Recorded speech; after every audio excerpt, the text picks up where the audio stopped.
सारे बस हो गए।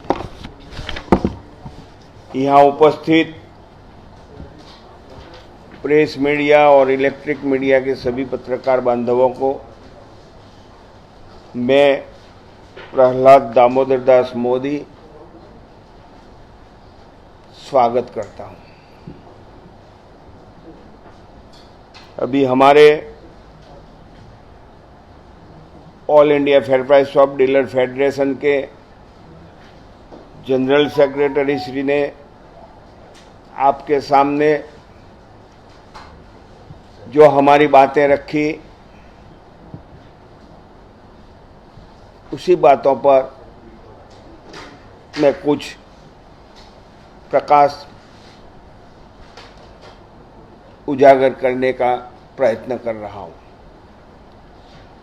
सबसे पहले देश पिछले सालों में देश और पूरा विश्व कोरोना काल में फंसा, पूरे विश्व की जनता त्राहिमाम पोकार रही थी। ऐसे समय में भारत सरकार ने जो अपनी नीतियों के बल पर विश्व में कई समृद्ध देशों को भी बताया कि भारत ऐसी कठिन परिस्थितियों को भी हल करने में सक्षम है। मैं आपके माध्यम से ये कहना चाहता हूं कि भारत सरकार की सक्षमता, और कुछ दिनों पहले हमारे पंतप्रधान जी को जापान के पंतप्रधान जी, ऑस्ट्रेलिया के पंतप्रधान और अमेरिकन राष्ट्र प्रमुख मिस्टर बाइडेन जी ने इस मामले में धन्यवाद दिया है। मैं पूछना चाहता हूं कि क्या एक कोरोना काल में ये जन प्रणाली पद्धति सरकार के साथ, राष्ट्र प्रेम के साथ खड़ी नहीं थी? जब मां बेटा मरता था तो उसके पास नहीं जा सकती थी, बहन भाई के पास नहीं जा सकता था, पति पत्नी के पास नहीं जा सकता था। ऐसे काल में मेरे देश के जन प्रणाली पद्धति के साथ जुड़े हुए मेरे राशन दुकानदार, कोटेदार, सामने मृत्यु दिखता था, फिर भी देश के पंतप्रधान की जुबान को समर्थन दिया, आह्वान को समर्थन दिया और लोगों को अनाज पहुंचाने का काम मृत्यु को हाथ में लेकर किया है। फिर भी न तो कोई स्टेट गवर्नमेंट ने, न तो भारत सरकार ने देश के राशन दुकानदारों को कोरोना के मामले में कोई अभिवादन नहीं किया, कोई धन्यवाद नहीं दिया। मेरी मांग है कि भारत सरकार सोचे इस मामले में। हमें क्यों अछूत माना जा रहा है? हमने क्या बिगाड़ा है? हम भी राष्ट्र प्रेमी हैं। हमने राष्ट्र के साथ ऐसी कठिन परिस्थिति में, जितना सरहद पर हमारा सैनिक जोखिम ले रहा था, उतना ही हम कोरोना में जोखिम लेकर पूरे देश के 80 करोड़ लोगों से ज्यादा लोगों को अनाज मुहैया कराया है। ये कोई काम कम नहीं किया हमने। फिर भी भारत सरकार को इसके लिए अपने पास कोई शब्द नहीं है। ये बहुत दुख की बात है। जब भारत सरकार इस मामले में नहीं सोचेगी तो आने वाले दिनों में हमें भी सोचने को मजबूर होना पड़ेगा। मैं आपके जरिए कहना चाहता हूं कि भारत सरकार के पास दूसरे कर्मचारियों के लिए कोरोना काल में जो काम किया है और कोई लोग गुजर गए उनके लिए स्कीमें जाहिर करने का वक्त है।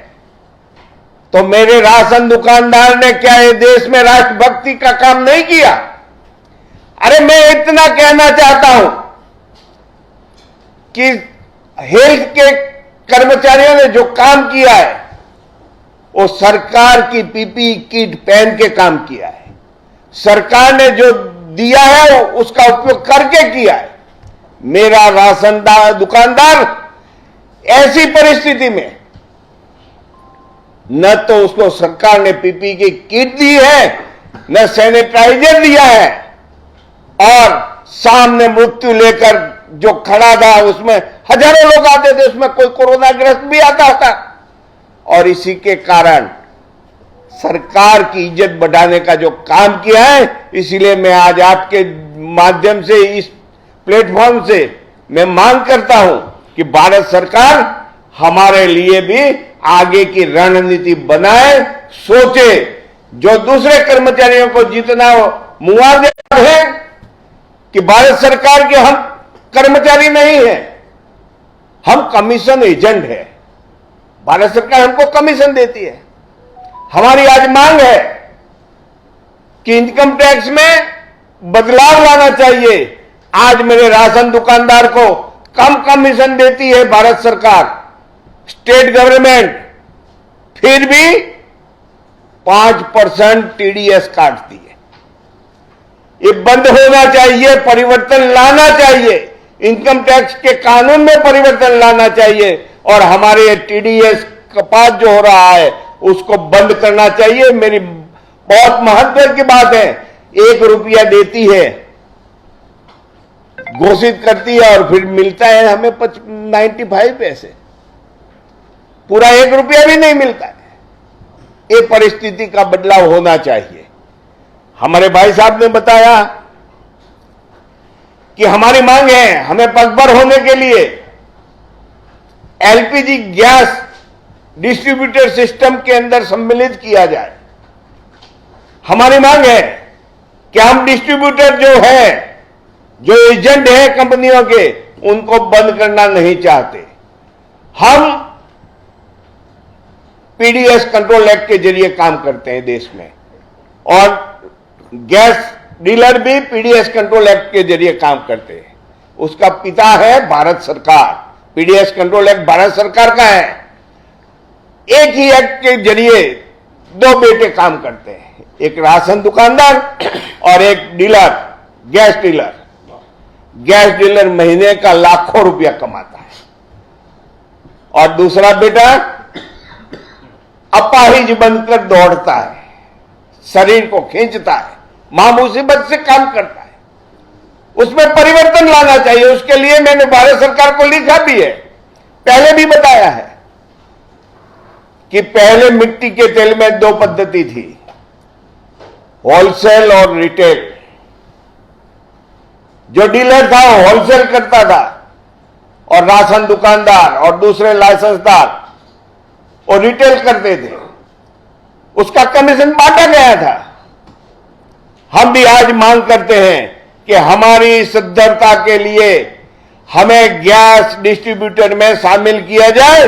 डीलर के पास से हम माल उठाएं और ग्राहक के घर तक पहुंचाने का काम करें।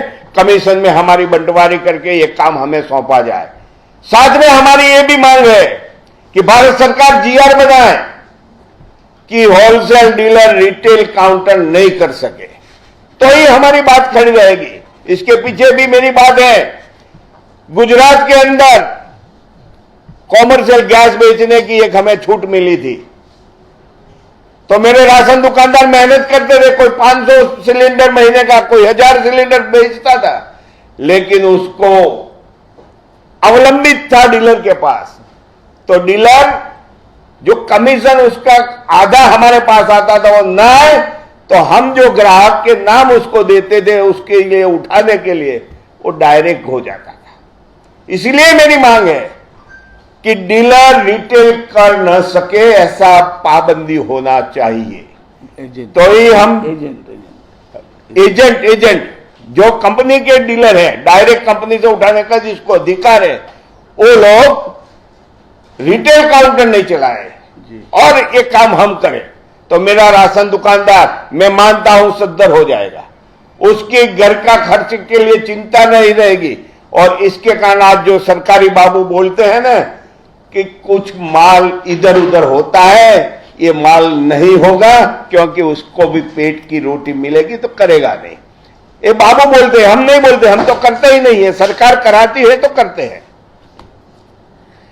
दूसरी बात यह है कि हमारे भाई साहब ने बताया, जा साहब ने, कि सरकार जो किसानों से माल लेती है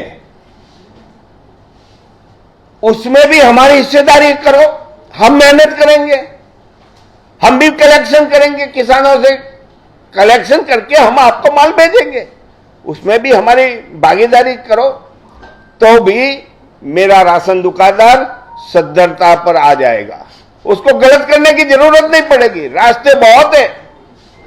सीएससी काउंटर, सीएससी सेंटर के मामले में हमारे भाई साहब ने बताया, सीएससी सेंटर तो अच्छी बात है, लेकिन कहना पड़ता है, मैं उसका रजिस्ट्रेशन मेरा हुआ है, लेकिन आज भी मैंने चालू नहीं किया। जब मुझे ज्ञान हुआ कि 1 लाख का स्टैंप बनाने का अधिकार मुझे मिलता था, रुपया 1 लाख का स्टैंप मैं एक दिन में बना सकता था।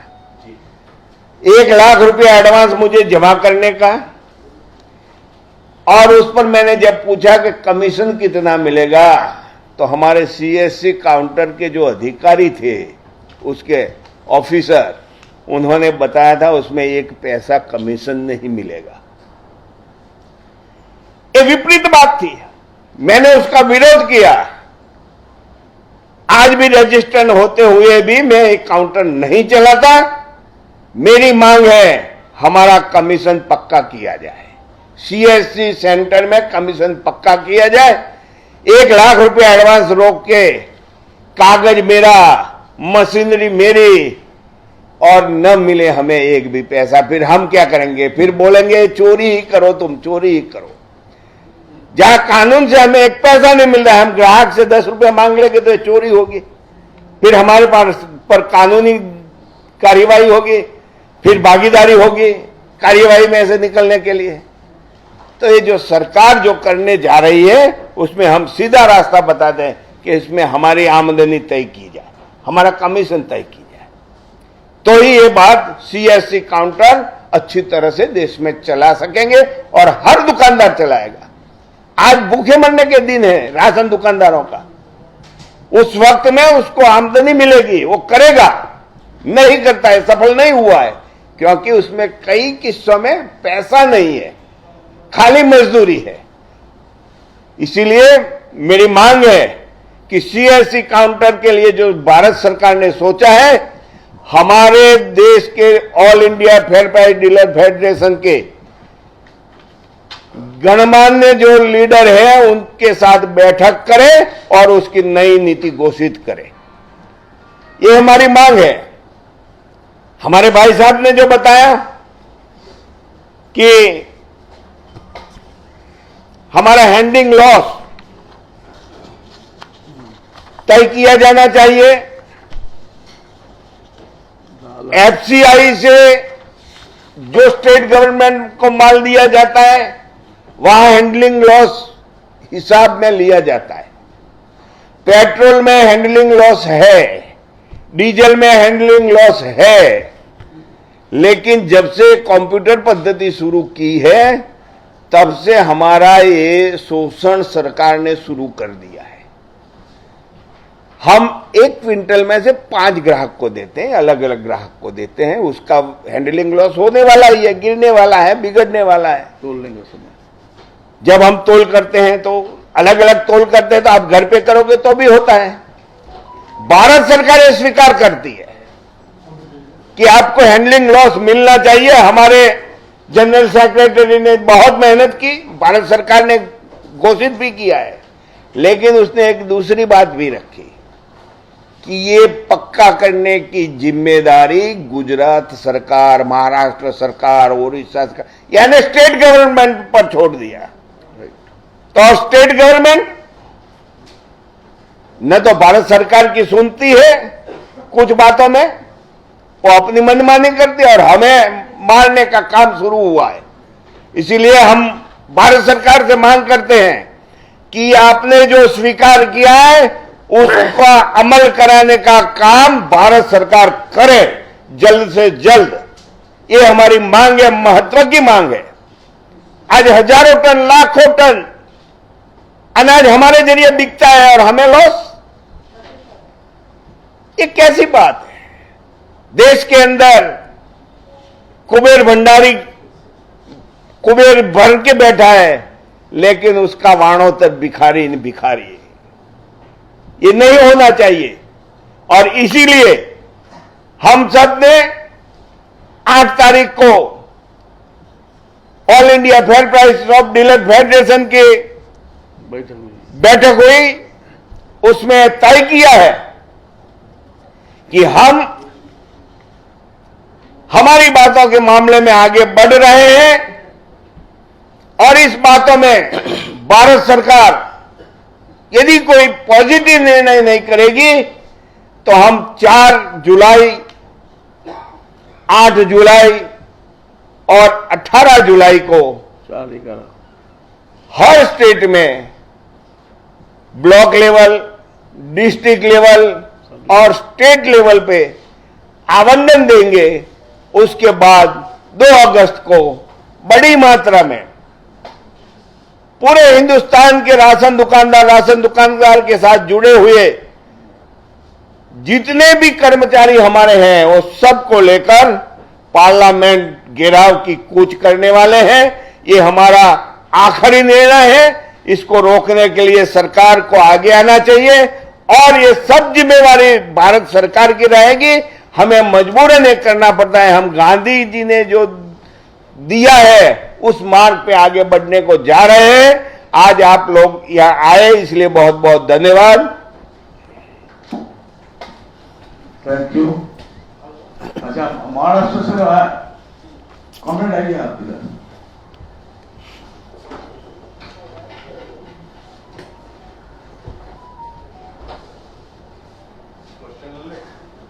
हाँ,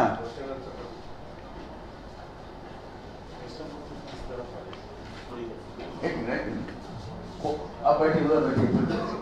आप लोगों को कुछ पूछना है तो आपको कमीशन कौन देता है? एफसीआई देता है ना, भारत से लाओ। 2014 में हमने जब आंदोलन किया था,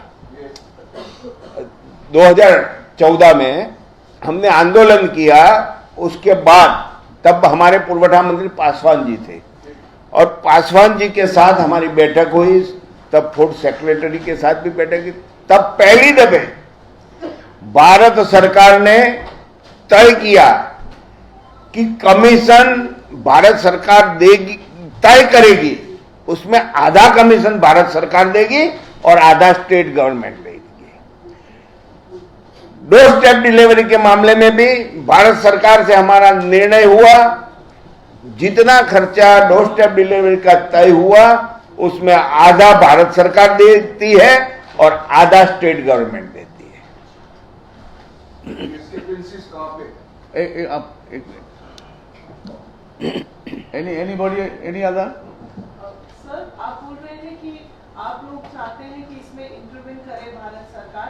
क्या आपने कोई गवर्नमेंट को मेमोरेंडम दिया है? और 2014 के बाद अब 2022 में जो आंदोलन करने की जरूरत आन पड़ी है, तो इसकी क्या बड़ी वजह है? लगातार रूप से हम लोग आंदोलन करते आए बार बार मेमोरेंडम भी दिया। 7 अप्रैल को लास्ट ऑफ ऑल 7 अप्रैल को मेमोरेंडम दिया गया है। हम लोग बार बार वार्ता भी की है, चेतावनी भी दी है।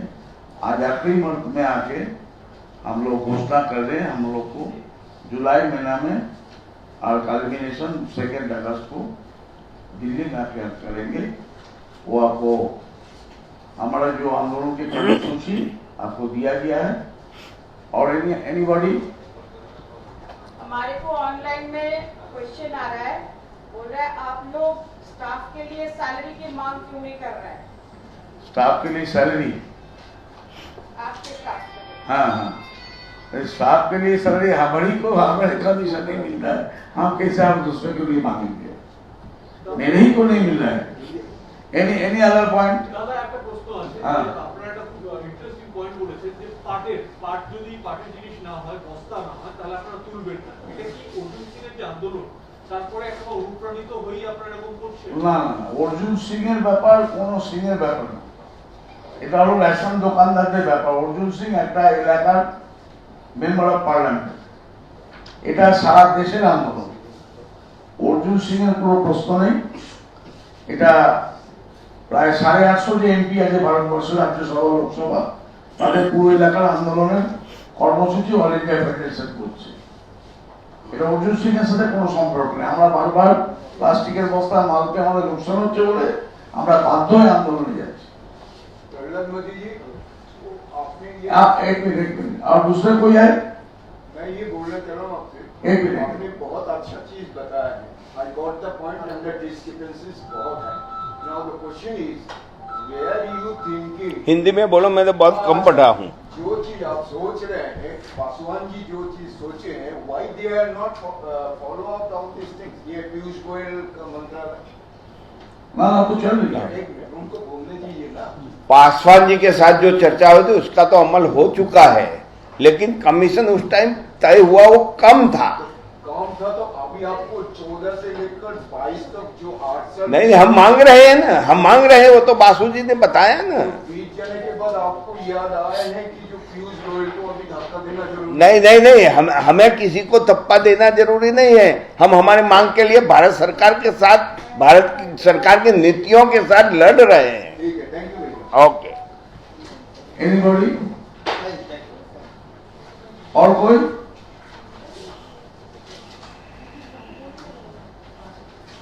एक रेशम दुकानदार को महीने में एवरेज कितना टोटल कमीशन मिलते हैं? क्योंकि अभी देश में अब पश्चिम बंगाल का दे दो जरिया। महंगाई बढ़ते जा रहा है। तो इस सिचुएशन में मैं अभी दुकान नुकसान में चल रही है। नुकसान में तो चल रहे हैं, एवरेज कितना मिलते हैं कमीशन? वो तो कार्ड के अनुसार। দাদা এই সংসদ ঘেরাও করবেন, এটা একটু বাংলা যদি ছোট করে হ্যাঁ, গতকালের কার্যকরী কমিটির বৈঠকের পরিপ্রেক্ষিতে all India fair price shop dealer federation ration ডিলারদের কমিশন বৃদ্ধির দাবি, handing loss per quintal 1 kilo করার দাবি, রেশন দোকান থেকে সস্তা দামে ভোজ্য তেল এবং 1 কিলো করে ডাল সরবরাহের দাবি এবং আমাদের ছটের বস্তায় খাদ্যশস্য সরবরাহের দাবিতে এলপিজি গ্যাস সিলিন্ডার আমাদের 5 কিলো গ্যাস সিলিন্ডার সাবসিডাইজ রেটে দেওয়ার কথা ভারত সরকার জানিয়েছিলেন, কিন্তু দুর্ভাগ্যবশত সেটা বন্ধ হয়ে গেল। আমরা চাইছি আমাদের জীবিকা নির্বাহের জন্য যে ডিস্ট্রিবিউটার, আমার যে কার্ড হোল্ডার, সেই কার্ড হোল্ডারদের যতগুলো আমার দোকানে কার্ড হোল্ডার এলপিজি পান, ডিস্ট্রিবিউটার আমার দোকানে ডেলিভারি করুক, আমি আমার কার্ড হোল্ডারদের বাড়ি বাড়ি এলপিজি ডিস্ট্রিবিউট করব। তার জন্য ডিস্ট্রিবিউটার যে কমিশন পাচ্ছে, এজেন্ট যে কমিশন পাচ্ছে, সেটা 50-50 ডিলার এবং ডিস্ট্রিবিউটারের মধ্যে ভাগ হোক। আর আমাদের ভারতবাসী তাদের ফান্ডামেন্টাল রাইট হলো, অন্যতম ফান্ডামেন্টাল রাইট টু ফুড।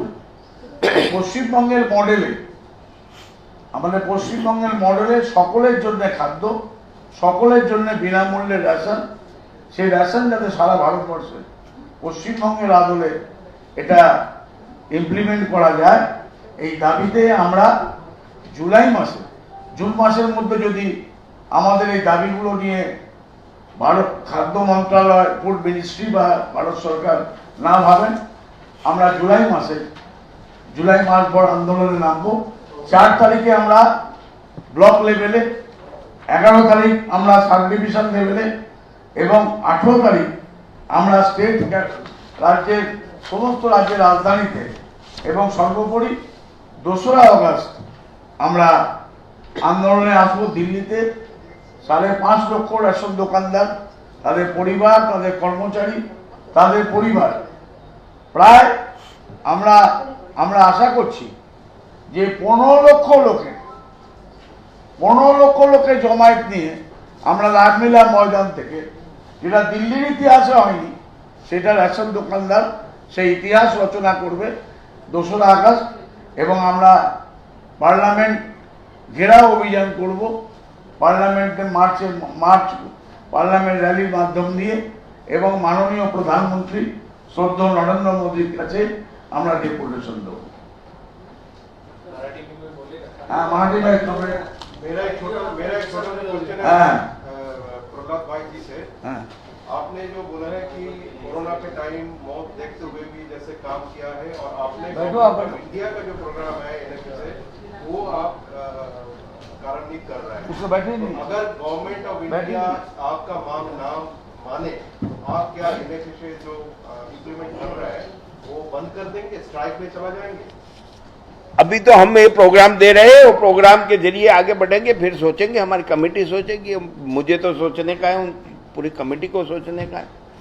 हम तो सरकार को एक कहना चाहते हैं कि आप एक को प्रभावित करते हो, हेल्थ वर्कर को प्रभावित करते हो, तो शाबाश, बहुत अच्छा किया, शाबाश, लेकिन तो पीपी किट के अंदर में रहकर किया था, और मेरा राशन दुकानदार बिना पीपी किट से किया है। इतना फर्क है। हमारा लश्करी जवान सरहद पर जो कर रहा है ना, उतना ही जिंदगी के साथ लड़कर हमने ये काम करके दिखाया है। ये हमारा राष्ट्र प्रेम है।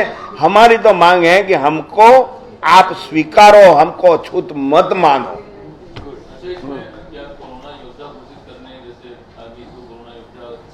आपको भी कोरोना वॉरियर घोषित किया जाए, और दूसरे जैसे कि जो किसी का निधन हुआ है, तो कितना डिमांड करते हैं, कितना मिलना चाहिए, मिनिमम डिमांड कितनी है? जितना सरकार ने घोषित किया है दूसरे कोरोना वॉरियर्स के लिए, उसके साथ हमें भी रखा जाए। 50,000 दिया वो आम जनता को दिया है, लेकिन सरकारी कर्मचारियों को ज्यादा दिया है। हाँ, वो रखा और गुजरात में तो मैंने गुजरात सरकार से, जब गुजरात सरकार ने कर्मचारियों के लिए एक बात रखी 25 लाख की, कि हम 25 लाख देंगे कोरोना वॉरियर्स को, गुजरात के कर्मचारी को, मैंने तुरंत उनसे मांग की और वो भी तय हुआ है। सर, कोरोना में कितने फेयर प्राइस शॉपकीपर्स की डेथ हुई होगी? गुजरात में 160 लोग मर गए हैं, और पूरे हिंदुस्तान में तो 2-3 हजार से ज्यादा है। नाम बोल रहे 4,842,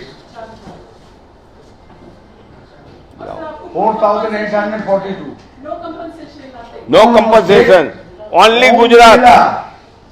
ऑनरेबल लोकसभा स्पीकर, उनके आशीर्वाद से, उनके सहयोग से राजस्थान में हमको 50 लाख हमारा बीडी फैमिली को कोरोना बेनिफिट मिला है।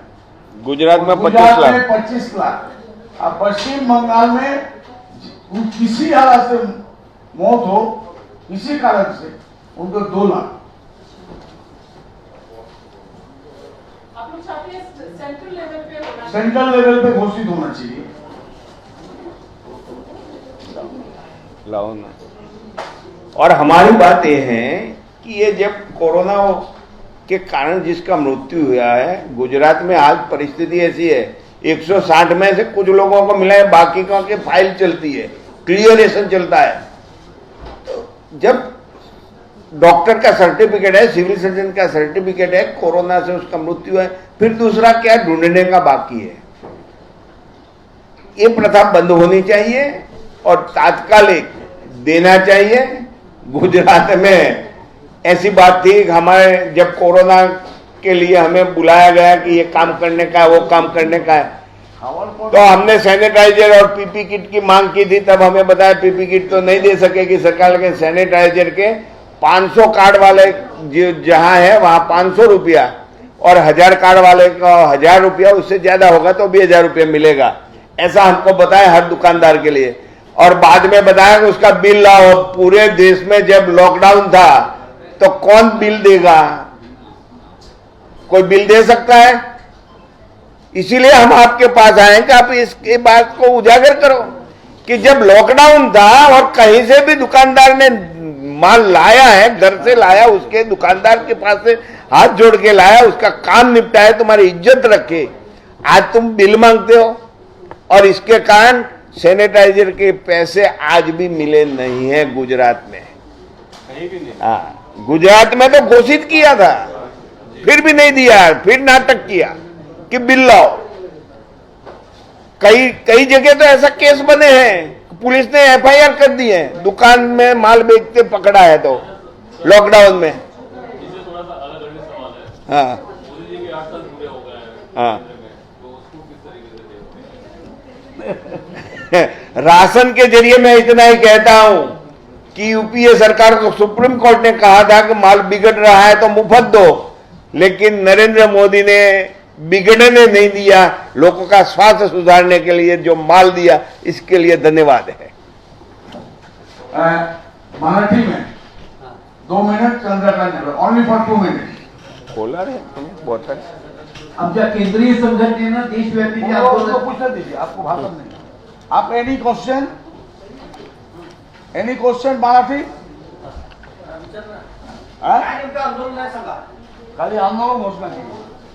महाराष्ट्रामध्ये केंद्रीय कमिटीने घोषित केलेलं जे आंदोलन आहे त्या आंदोलनाप्रमाणे महाराष्ट्रात ब्लॉक लेवलपासून दिल्लीच्या आंदोलनात भागीदारी करायची निश्चित घोषणा झालेली आहे। केंद्रीय संघटनेनं सांगण्यापूर्वच राज्यामध्ये मिटिंग घेऊन केंद्रीय संघटनेचं सांगितल्याप्रमाणे बांधणी चालू केलेली आहे। 4 जुलै ब्लॉक लेवलवर महाराष्ट्रावर आंदोलन होईल, 11 जुलैला जिल्हा पातळीवर आंदोलन होईल आणि 18 जुलैला मुंबईमध्ये मोर्चा होईल। त्यानंतर 2 ऑगस्टला दिल्लीमध्ये महाराष्ट्र पूर्वी आतापर्यंत अनेक वेळा दिल्लीमध्ये निघालेल्या मोर्चामध्ये ज्या ताकदीने उभा राहिला तेवढ्याच ताकदीने उभा राहील आणि आपलं नेतृत्व पुढाकार करेल। ह्या मागण्या मान्य झाल्याशिवाय महाराष्ट्रातले रेशन दुकानदार थांबणार नाही। TDS 5%. दीजिए। Thank you all of you. आप लोग